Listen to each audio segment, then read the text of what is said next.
DS news मराठीच्या नवीन व्हिडिओमध्ये आपल्या सर्वांचं हार्दिक स्वागत आहे। आपण पाहतोय राज्य सरकारने शेतकऱ्यांना दिवाळीमध्ये मदत करतो अशी घोषणा केली होती। त्यानंतर सगळ्यात मोठं 31,628 कोटी रुपयाचं पॅकेज राज्य सरकारने जाहीर केलं। परंतु आता शेतकऱ्यांच्या खात्यामध्ये आले का नाही आले? शेतकऱ्यांची मागणी हेक्टरी 50,000ची। त्यामुळे शेतकरी आता काळी दिवाळी साजरी करतोय। आता आपल्यासोबत काही शेतकरी नेते, शेतकरी पुत्र आहेत, त्यांच्याशी आपण चर्चा करण्याचा प्रयत्न करणार आहोत। सर, काय सांगाल, एकंदरीत राज्य सरकारने 31,628 कोटी रुपयाचं जे पॅकेज जाहीर केले ते शेतकऱ्यांना मिळाले का? हे सरकार बोलण्याच्या बाबतीत, शब्दांचा खेळ करण्याच्या बाबतीत प्रचंड हुशार आहे। आमचा शेतकरी विठुरायाचा भक्त आहे आणि तो साधाबोळा आहे। 31,000 कोटीचं चॉकलेट या सरकारनं शेतकरी प्रचंड अडचणीत, दुःखात असताना, दुःखाचा डोंगर कोसळलेला असताना 31,000 कोटीचं पॅकेज देऊन एक मोठी चॉकलेट शेतकऱ्यांना दिलेली आहे। त्यात सगळ्या पॅकेजमध्ये जर आपण पाहिलं तर त्यातून शेतकऱ्यांना थेट लाभ किती होणार आहे हा प्रश्न अजूनही अनुत्तरित आहे आणि त्याचे प्रत्येक शेतकऱ्याला किती मदत मिळणार आहे याचं सरकार स्तरावरून अजून कुणीही विश्लेषण केलेलं नाही। फक्त शब्दांचा खेळ आहे। आज दिवाळीसारखा सण साजरा होतोय, याच सरकारनं सांगितलं होतं। खरं तर ती शेतकऱ्यांची मागणी नव्हती। पंजाबच्या सरकारनं अतिवृष्टी झाली, शेतकऱ्यांना हेक्टरी 50,000 रुपये मदत केली। त्या सरकारच्या पाठीमागं केंद्र सरकार नसताना सुद्धा, आणि जर पंजाबचं सरकार करू शकतं तर महाराष्ट्र सरकारला काय धाड भरली का? एकट्या अजित पवारांचा 70,000 कोटींचा एक घोटाळा जर पकडला तर शेतकऱ्यांची 2दा कर्जमाफी होऊ शकते साहेब। एकट्या अजित पवाराच्या एका घोटाळ्यामध्ये 2दा कर्जमाफी होऊ शकते। आणि अजित पवार म्हणतात, आम्हाला सांगतात की पैशाचं नाटक करता येत नाही। तुम्ही काय काय नाटकं केली आम्हाला माहीत नाहीत का? आणि शेतकऱ्यांच्या वेळेस हे सरकारला सोंग करायची असतात। आज 90,000 कोटी खर्चून जो अनावश्यक आहे, जो शेतकऱ्यांना नको आहे, तो शक्तिपीठ महामार्ग बांधण्याचा घाट हे सरकार इथल्या भांडवलदारांची सोय करण्यासाठी, केवळ शेतकऱ्यांची माती करण्यासाठी 90,000 कोटी खर्चून शक्तिपीठ महामार्गासारखे शेतकऱ्यांच्या अहिताचे प्रोजेक्ट राबवत आहे। परंतु इथं शेतकरी दररोज शेकडोंच्या संख्येनं शेतकरी आमचा मरतो आहे, त्याच्याकडे बघायला सरकारकडे खऱ्या अर्थानं वेळ नाही। आणि हे सरकार शेतकऱ्यांच्या बाबतीत असंवेदनशील आहे। आज दिवाळीसारखा दिवाळी आहे, आमच्या शेतकऱ्यांच्या घरामध्ये लेकीबाळी आलेले असताना शेतकऱ्याचा सोन्यासारखा सोयाबीन आज घरात आला आहे। सरकारनं 5,300 रुपयाचा हमीभाव जाहीर केला, परंतु सरकारचं एकही हमीभाव खरेदी केंद्र सुरू नाही। मग हा माल द्यायचा कुठं? आज नाईलाजानं दलालांकडे हा माल बेभाव भावानं शेतकऱ्याला विकावा लागतो आणि याला सर्वस्वी जबाबदार इथलं सरकार आहे। सरकार शेतकऱ्यांच्या प्रश्नावर निश्चितपणानं अपयशी ठरलं आहे आणि सरकारनं हे मान्य करावं लागेल आणि येत्या काळामध्ये तात्काळ या शेतकऱ्यांच्या प्रश्नावर सरकारला काम करावं लागेल, अन्यथा सरकारला गंभीर परिणामांना सामोरं जावं लागेल। 2 दिवसापूर्वी राज्याचे कृषी मंत्री दत्तात्रय भरणे यांनी राज्याची सगळी आकडेवारी जाहीर केली। एकूण राज्यातल्या 93 लाख शेतकऱ्यांना 7,300 कोटी रुपयांची नुकसान भरपाई मंजूर झाली असं दाखवते आणि आतापर्यंतची विक्रमी भरपाई शेतकऱ्यांना मिळाली। आमचं सरकार चांगलं आहे, शेतकऱ्यांना मदत झाली असं त्यांनी म्हणतात। भाषणातल्या डायलॉगनं शेतकऱ्याचं पोट भरणार नाही। कारण काय माहिती आहे का, की आमच्या खात्यात, आमच्या हक्कात, आमच्या खिशात ज्यावेळेस हातात येईल त्यावेळेस तो आमचा आहे। तुमच्या कागदावरच्या गप्पा एसीत बसून आज इथं उन्हाचे चटके आमचा बाप कसे सोसतोय ते आम्हाला माहीत आहे। आज सोन्यासारखी दिवाळी आमच्या शेतकऱ्यांच्या लेकरांना आज रस्त्यावर साजरी करावी लागते आहे। आज शेतकऱ्यांच्या घरात आपण पत्रकार म्हणून जाऊन बघितलं पाहिजे। शेतकऱ्यांच्या घरात खऱ्या अर्थानं दिवाळीसारख्या सणामध्ये अंधकार आहे आणि या अंधकाराला जबाबदार फक्त आणि फक्त सरकार आहे। त्यामुळं जितेपणी नाही अन्न मेल्यावरही पिंडदान, म्हणजे शेतकरी मेल्यावर हे सरकार शेतकऱ्यांच्या खात्यात मदत जमा करणार आहे का? शेतकरी मेल्यावर हे सरकार कर्जमाफी देणार आहे का? जे आश्वासन त्यांनीच दिलं ते। त्यामुळं जितेपणी नाही अन्न मेल्यावरी पिंडदान, त्याला उपयोग काय आहे? त्यामुळं सरकारनं शेतकऱ्यांच्या प्रश्नावर गंभीर होऊन तात्काळ हे प्रश्न मार्गी लावले पाहिजे। माजी राज्यमंत्री तथा माजी आमदार प्रहार संघटनेचे अध्यक्ष बचूभाऊ कडून एक विधान केले, शेतकऱ्यांना तुम्ही मरण्यापेक्षा आमदारांना कापा अशी भूमिका त्यांनी स्पष्ट केली, असे भाषणात बोलले। त्यांच्या भूमिकेवरून या त्यांच्या प्रश्नाला तुम्हाला त्याच्यावर काय वाटते? नाही, खरं तर ते शब्द त्यांनी तो वापरला आहे, पण त्या अर्थाने नाही वापरला। एक गोष्ट लक्षात घ्या, या महाराष्ट्रातल्या शेतकऱ्याला किंवा शेतकऱ्याच्या पोरांमध्ये प्रचंड चीड निर्माण झाली या विरुद्ध। का निर्माण झाली?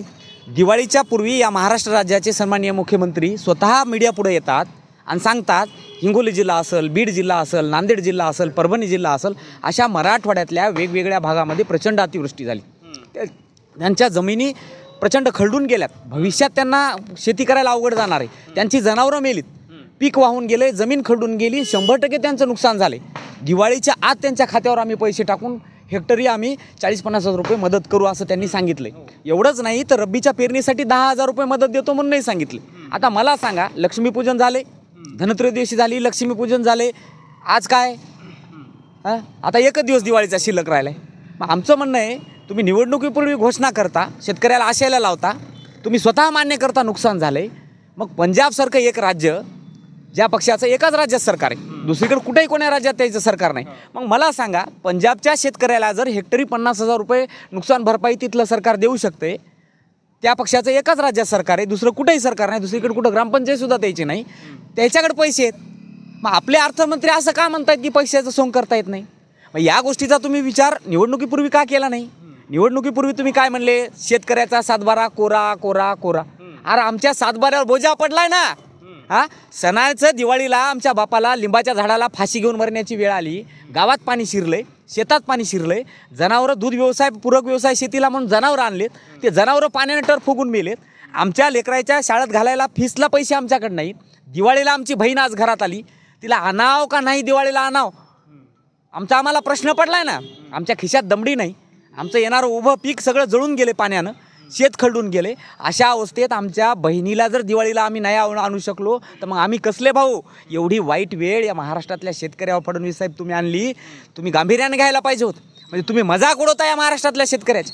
ज्या गोष्टी तुम्हाला बोलवता येत नाहीत त्या तुम्ही आमदाराकडून, अर्थमंत्र्याकडून, इतर तुमच्या चमच्याकडून बोलून घेता. शेतकरी दुःखात आहे, त्याच्या दारामध्ये अंधार आहे, त्याची लेकरं बाळं उपाशीपोटी घरी आहेत, त्याची बहीण दिवाळीनिमित्त त्याला आणता येत नाही, त्याच्याकडे पैसे नाहीत. अशा अवस्थेत तुम्ही शेतकऱ्याला आधार द्यायचा तर तुम्ही मजा उडवता शेतकऱ्याची. 8,500 रुपये हेक्टरी मदत देता, आम्हाला भीक देता, तुम्ही हमी भाव सांगता. कोण घ्यायला आमचा माल हमी भावानं? मागच्या 2-3 वर्षापासून हमी भावानं खरेदी तुम्ही कधी सुरू करता? जेव्हा शेतकऱ्यानं सगळा माल विकला 3,000, 3,500, त्याच्या मालाचं काळं पांढरं झाल्यानंतर तुम्ही खरेदी केंद्र सुरू करता. कोणाचा माल विकत घेता तुम्ही? व्यापाऱ्याचा माल विकत घेता. अरे शेतकऱ्याला तर 3.5च्या वरी भावच मिळाला नाही ना. चुकून हुकून शेतकऱ्यानं दिलं, त्याची पावती मिळत नाही. शेतकऱ्याचा माल दुसऱ्याच्या नावावर टाकला जातो आणि त्याचे पैसेच गायब केले जातात. कांदा असो, सोयाबीन असो, हरभरा असो, तूर असो, कुठली व्यवस्था लावली? ह्या चिडेपोटी बच्चूभाऊ तसं बोलले असतील. आम्ही हिंसा करणारी लोक नाहीत, आम्ही बाबासाहेबांना, राज्यघटनेला मानणारी माणसं आहोत. आम्ही जे काही आंदोलन करू ते लोकशाही मार्गानंच करू. पण हे सगळं सहन न झाल्यामुळं आता आम्ही निदान म्हणून तर दाखवावं लागेल ना काहीतरी. सरकार विरुद्ध रोष तर व्यक्त करावं लागेल ना. लढल्याशिवाय कोण आम्हाला पाजविणार आहे? आम्हाला एक भोळी भाबडी शेतकऱ्याला आशा होती की मुख्यमंत्र्यांनी स्वतः नुकसान झालेलं मान्य केलं आहे आणि निश्चितच दिवाळीच्या आत आमच्या खात्यावर पैसे पडतील. किती पैसे पडले? हेक्टरी 8,500 रुपये. काय होणार आहे? आमच्या जमिनीवर कमरा एवढाले खड्डे पडले. 1 एकर जमीन आता आमची वाहून गेलेली माती, ती जर आता आम्हाला भरून काढायची, कुठला गाळ आणून टाकायचा म्हणलं 3 लाख रुपये लागतात. कुठून आणणार आम्ही पैसे? येणारी रब्बी आम्ही कशी पिकवणार? सरकार म्हणते ना आम्ही जमीन नीट करण्यासाठी नरेगातून 3.5 लाख रुपये देऊ. अरे पण नरेगातून तुम्ही म्हणता आजवर इतके जागी नुकसान झालंय, जमिनी खरडून गेल्यात. मागेच 2016ला जमिनी खरडून गेल्या होत्या. मग किती जागी तुम्ही जमिनी भरून दिल्या सांगा ना आम्हाला. आमच्या गावात या. आमचं आव्हान आहे, जे कोण आमदार, जे कोण मंत्री, जे कोण मुख्यमंत्री असं म्हणत असेल नरेगामध्ये आम्ही करतो. नरेगामध्ये काय चालते आम्हाला माहिती आहे ना. सरकारी घोषणा करते, आता तुम्हाला तर पैसे भेटत नाही, मग पैसे खाते कोण? तेच आम्हाला म्हणायचे ना. तुम्ही काय म्हणले, आमचं स्पष्ट सरकार आहे, भ्रष्टाचार आमच्याकडे नाही. अरे सगळे चोट्टाड जमा केलेत ना तुम्ही. कोण्या शेतकऱ्याची जमीन भरून दिली? आमचं चॅलेंज आहे महाराष्ट्र सरकारला. आम्हाला दाखवून द्यावं महाराष्ट्रात एका शेतकऱ्याची जमीन कमरे इतकी खरडली आणि सरकारनं मनरेगामधून भरून दिली. आम्हाला दाखवता ना, दाखवा आम्हाला ते ना. मग हे पैसे चाललेत कुठं आमचा हे प्रश्न आहे. तुम्ही म्हणता पैसे नाहीत. तुम्ही अवांतर योजना तुम्हाला जमतात. तुम्हाला 1.5 लाखाचा क्वाट आपला स्वतःचा विकत घ्यायला जमते. तुमचं जे निवासस्थान आहे त्याच्यावर तुम्हाला फर्निचर लाखो करोड रुपयाचं करायला जमते. तुमच्याकडे पैसे आहेत. हे पैसे यासाठी का पैसे नाहीत? हे पैसे खाण्याचा आरोप कृषी मंत्र्यांवर आहे, लावणार का मग मुख्यमंत्र्यांना? नेमका काय वाटते तुम्हाला? मला काय म्हणायचंय, याच्याकडे बगर डागाळलेला माल आहे का एखादा? जसं आमचं सोयाबीन आडत्याकडे नेलं तर ते काय म्हणते, भाई जरा डागी आहे. आमचं जरा डागी आहे, तुमचं तर सगळं डागी आहे की बदमाश हो. तुमच्यात बगर डागी कोण आहे ते आम्हाला सांगा ना. म्हणजे तुम्हाला बाकी सगळं भानगडी करायला पैसे आहेत तुमच्याकडे. पण ज्या शेतकऱ्याच्या जीवावर देश जगतो, लॉकडाऊनमध्ये इथल्या शेतकऱ्यात काय धमक आहे देशाला शेतकऱ्यांना दाखवून दिले. इथली अर्थव्यवस्था आमच्या शेतकऱ्यावर अवलंबून आहे. असं असताना 4 पैसे शेतकऱ्याला द्यायला तुमच्याकडे पैसे नाहीत. मग पंजाब सरकारनं काय चोऱ्या केल्या का? त्यांनी कसे दिले 50,000 रुपये हेक्टरी? तेलंगणा सरकारनं कर्ज माफ केलं, पंजाब सरकारनं कर्ज तर माफच केलं आणि हेक्टरी 50,000 रुपये नुकसान भरपाई सरसगट दिली. मग तुम्ही 8,500 रुपये देता, आम्हाला चुत्या समजिता, आमचे मजा उडीता. आज आमच्यावर वेळ आहे, लक्षात ठेवा. या देशातला शेतकरी तुमच्यावर लई वाईट वेळ आली मुख्यमंत्री साहेब, लई वाईट वेळ आली. कारण तुम्ही नुकसान मान्य केलंय, तुम्ही देतो म्हणलेत आणि देतो म्हणून जर तुम्ही आता पळून जाणार असाल तर लक्षात ठेवा, या राज्यातला शेतकरी तुम्हाला पळता भुई थोडी करील, पळता भुई थोडी करील.